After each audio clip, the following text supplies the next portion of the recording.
Hello, everybody. Welcome back. My name is Monique, and I'm on a financial health journey to create an inheritance for the generations to come. And I want to do that through consistency and discipline.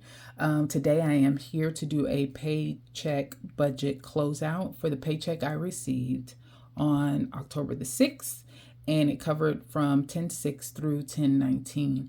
Um, I am doing this a little early, and it's like a little early and a little late, right? Because I got paid. Today's October the 20th. I got paid today. And so that means that this is a little late, right? Because I should have closed this out before before I received my check, but it's actually a little bit early because I do have some things that are still outstanding. And I tend to see this happen more than often because I am on auto draft. I had a lot of bills that come out the middle of the month, specifically on the 18th and 19th. And although those drafts will happen when they're supposed to, right? So they take out the money for a Kohl's or for Bridgecrest, my car note on the 19th, and send me a notification that it's been paid. I don't actually see the money leave my account for another 1 to 2 business days. I like to wait and not scratch it off or highlight it that it's completed until that money is out of my account. But unfortunately, I do still have a couple of things that are pending, and it drives my OCD up the wall to have a paycheck budget that's still active once I've received a new paycheck, because my bank account then starts to reflect some of these new things that are still going through, and there's still old things pending, and it drives me bananas. So we're going to go ahead and do the paycheck budget closeout. I know there are two things that are still pending. It's okay. Those amounts are pretty static. And so I'm not worried about there being too much variance in them. So I'm good. We'll go ahead and get started here around income. So I have between my pay, my rollover, and then you take out the car and pet insurance that are automatically drafted, and then tithes that I pay separately. I actually got $2,568, which is higher than the $2,425 that I anticipated. So with that, I did mark that in green. Anything green is good, anything red is bad as far as I'm concerned. Okay, so that was a good thing. Next is sinking funds. So for the sinking funds, and I'll push this up a little bit. So for the sinking funds, all of those happened just as I expected, and my total was $300, which is what I anticipated. You see this little break here, $225 versus the $75. The $75 is for property insurance. It automatically comes out of my check and goes straight into Ally, because I know I have to cover my property insurance. So I didn't have to worry about moving any money over as far as that $75 is concerned, and that's why I break it up like it is. What was happening is that I would have 300 here, and I had 300 here, and so I would go into my account and just transfer $300, and I really didn't need to do that. I only needed to transfer $225. So that messed me up a couple of times, and I realized I need to annotate it a little bit differently here. So sinking funds came in as is. As far as my savings is concerned, so my buffer is $25 to my bills buffer, $25 to my variable expense buffer, and I was able to contribute that as expected. Savings challenges, I did not have to contribute anything from this paycheck towards the savings challenges, but that's a good thing. So up here in the corner, you'll see all of my all of my savings challenges that I had that I wanted to contribute to when I got paid on October the 6th, totaled $36. But what I try to challenge myself in doing is seeing if I could save that money so I don't have to worry about taking it out of my paycheck budget. So I got this check on October the 6th, and the 2 weeks prior to that, my variable expenses, I was able to save that $36. Ooh, $36. So sorry, this lighting thing is a problem. I freaked myself out just now. I hope you guys can see. Unfortunately, now that I care about lighting, it causes a problem because I need to adjust and readjust and all of that good thing. So Hopefully that light is not showing on the actual iPad itself. It looks like it's showing on the calculator, so it's all good. Okay, maybe that's good. I kicked the wire and I just thought there was a ghost or something in the house. Okay, so for the savings challenges, I saved the $36 from the previous 2 weeks, which is a good thing. That's why you see a 0 here, but you see it marked in green because I did not have to contribute any of this paycheck money towards those challenges. So while I budgeted 86, actually I only had to put $50 towards savings, but that was a good thing in this case. Variable expenses. So these are the variable expense weeks for October 6th through October 19th. I challenged myself again to try and save what I could to make sure that my savings challenges that I wanted to stuff for this paycheck was covered here, and I didn't have to worry about using any of my 10/20 paycheck to cover those expenses. And I was able to achieve that. So each week I give myself $320. That's a total of $640. I actually only spent $584. So that should be the total, the difference between the two is what I actually use for my savings challenges. I was supposed to save $74, but I think I was able to save 66, which is still great. So my savings challenges was 74, and I think I put 66 towards it saved from the variable expenses. So 640 minus 584 is 56, and that's not right. It's 60. I was able to put $66. So let's see, 320 minus 294 equals 26. It was 26 the first week, and it was 40 the second week. So 320 minus 290 equals 30. So, but there was $40 from week 2. So, oh yeah. Okay, so I gave myself, that's what it is. I gave myself $330 this week because I thought I was going to need a little bit extra for gas because it was in the travel. I was traveling to South Carolina and I wanted to give myself a little bit extra money. So I gave myself week 1, $320. I gave myself week 2, $330. I'm going back to $320 for this week and going forward. So $330 minus $290 equals the $40.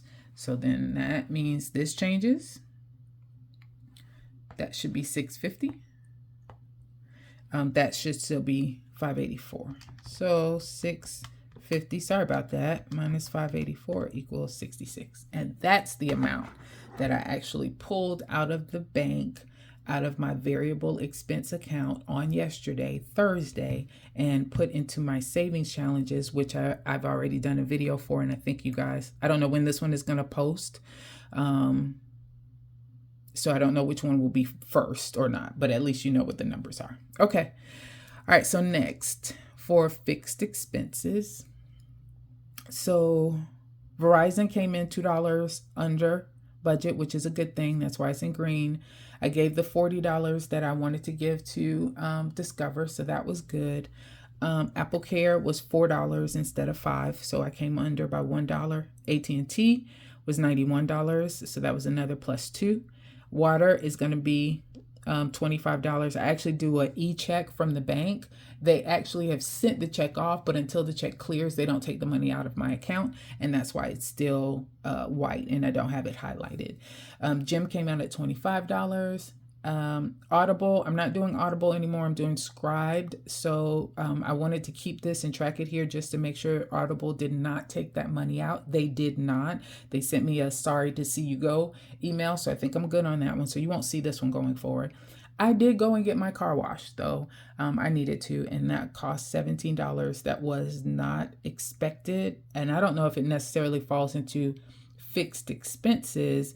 It may have, maybe I was supposed to take it out of variable expenses, but I put it here and I have it in red because it was an expense that I wasn't expecting. So I budgeted for $388, but I actually spent $405.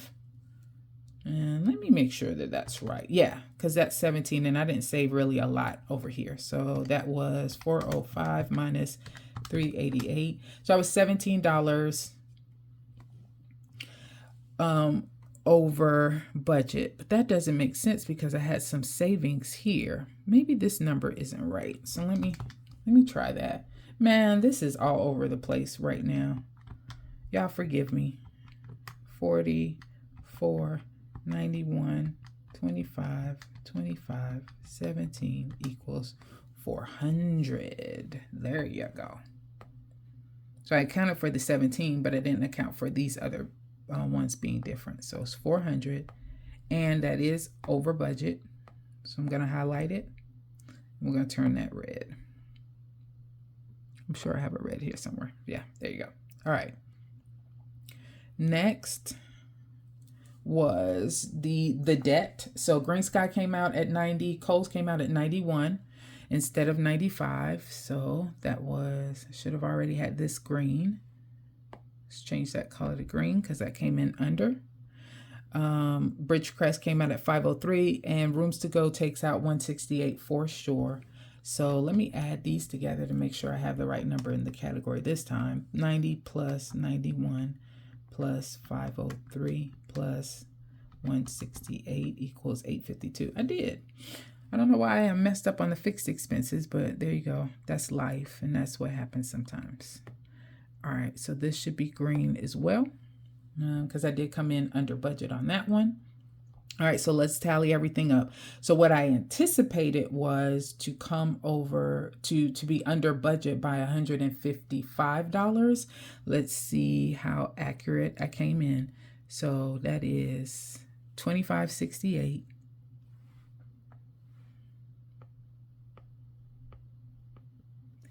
Minus savings was 50.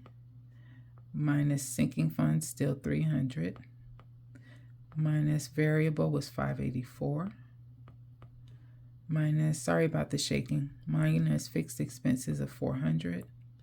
And minus debt 852. All right, so 25.68 minus 50 minus 300 minus 584 minus 400 minus 852 equals $382. $382. I'm going to do that one more time just to be sure. All right, 25.68. I'll move a little faster this time. 50 minus 300 minus 584 minus 400 minus 852 equals 382. All right. So that's good. Now, here's the thing.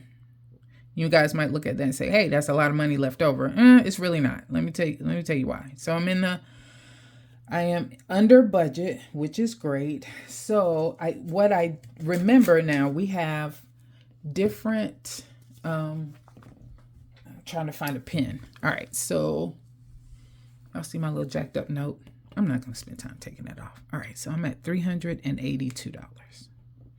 Now, remember, I've already taken $66 here and put it towards savings funds.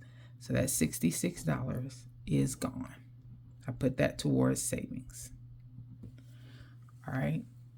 Next. So let's do that. 382. Why did I say 398? Let's do it on this side over here. All right. 382 minus the 66, which is a good thing. That was what I saved from the variable expenses. I've already put that towards savings challenges. So that's 316. That's left. All right. Next. And I just got to be transparent for a minute. My daughter had her opening night at her one-act competition, or I don't think they call it a competition, but she had her one-act for drama for Thescon. And I went to the bank and took $40 out. So when I took out the $66 for the variable expenses from the variable account, I realized I still had a little bit of extra in there, and I took $40 out for food for that day. So when you take that off, so that's this was last night, so 316 minus 40 equals $276. And that's the amount that I should have expected to see in my account.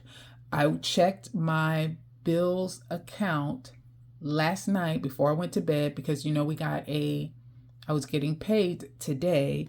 And when I checked, I had $273.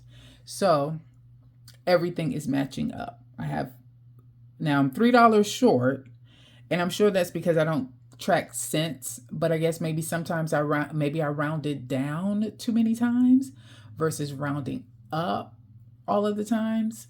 I'm not sure. There's a $3 difference, but just like the budget moms say, if you're close, you don't have to stress yourself out. And I'm just not going to stress myself out because this is pretty darn good. So once you consider, I've already removed the savings. Once you consider the $40 that I did take out, and I actually only spent $30. So I'm going to take that extra 10 and I'm going to hide it away, squirrel it away in my wallet so that I have it. But when you consider all of that, it says I should have had $276 left over. I have $273. I am not going to put that towards any debt or anything right now. I'm going to leave that money in the bank. Remember, while I'm trying to work on some debt, I'm also trying to get 1 month ahead or get some type of buffer in there just in case I get a check and get paid. And because of the way my bills fall, I still have, I owe more money than I need to pay out for that particular paycheck versus that I have coming in. This makes me feel a lot better. And I think I'm going to have about $250 to $300. So if I can get this buffer in my bills account up to, and this is actually in the bills account, it's not my bills buffer itself, but if I can get this up to $300, anything over that, I will start to contribute to debt. I think that's what I'm going to do. All right, I think that is it. So paycheck number 1 is considered closed. All right, thanks everybody for your time. I appreciate anyone who's liked, commented, or subscribed, and I appreciate you guys being on this journey with me. Have a good one.